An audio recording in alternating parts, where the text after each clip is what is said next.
Jack Sparrow epitomizes what it means to be a pirate. Swashbuckling, a constant betrayer, greedy, and a bit of a rum addict are all traits of Jack. Why is the rum always gone? All of these traits make Jack a pirate to remember, but he wasn't always this way. Hello, I'm Isaac from What's So Videos, where we discuss fun topics for fun people, and today I'm going to divulge how Jack became a pirate. In his early years, Jack was just a boy yearning for adventure, and he sure found it through pirating. With an absent mother and a father who would one day become the keeper of the pirate codex, it's no surprising Jack would get involved at an early age.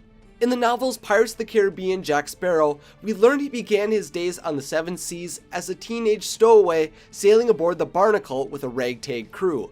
Together with this questionable crew, Jack Sparrow's mates embarked on many adventures. They encountered sea beasts, cursed pirates, terrible merpeople, and legendary items like the Sword of Cortez. Later on in his teenage life, Jack reunites with his father Captain Teague, who at the time was the pirate lord of Madagascar, and he continues to search for wealth upon the sea. His father put him through constant scrutiny and harsh words, and the constant threat of the noose by international governments for his pirating activities left Jack longing for a stabler life. After he freed a friend who had been accused of rogue piracy, Jack's yearning for a less illegal lifestyle came true since freeing that rogue friend broke the pirate code, forcing him to stay away from Shipwreck Cove.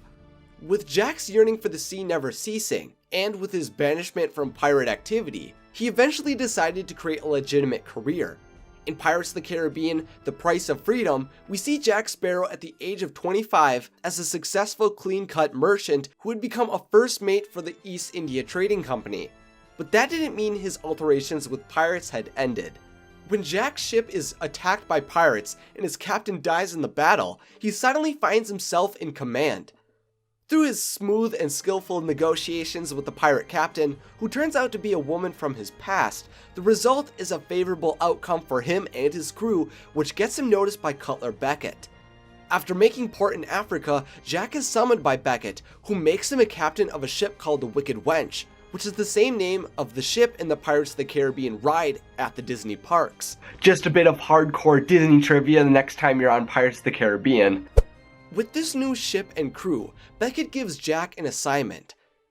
He has heard a legend about a magical island named Zazura, whose labyrinth are said to obtain a glorious treasure.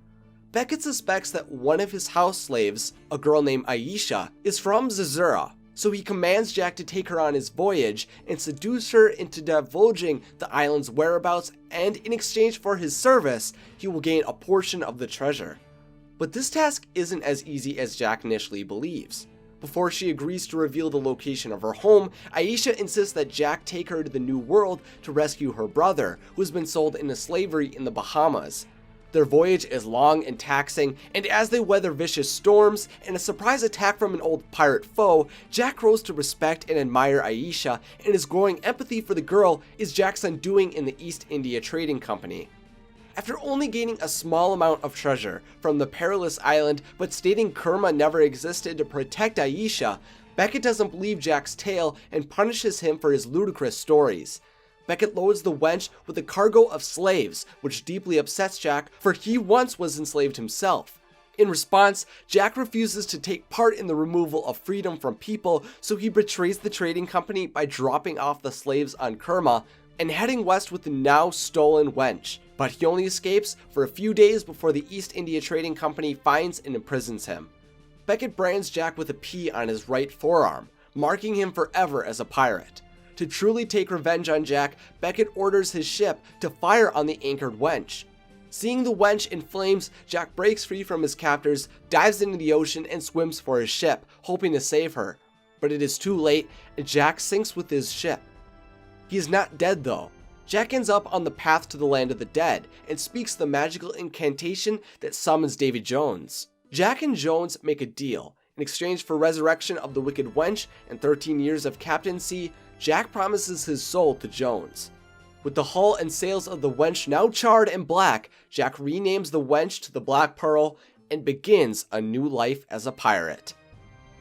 If you'd like to learn more about the Pirates of the Caribbean, then I'll leave the links to the movies, books, and resources I used in the description of this video. So now it's time for your thoughts. Did you know how Captain Jack Sparrow became a pirate? Who do you think is the greatest pirate from the Pirates of the Caribbean franchise? Let me know in the comments section along with any other ideas you have for future Discovering Disney episodes.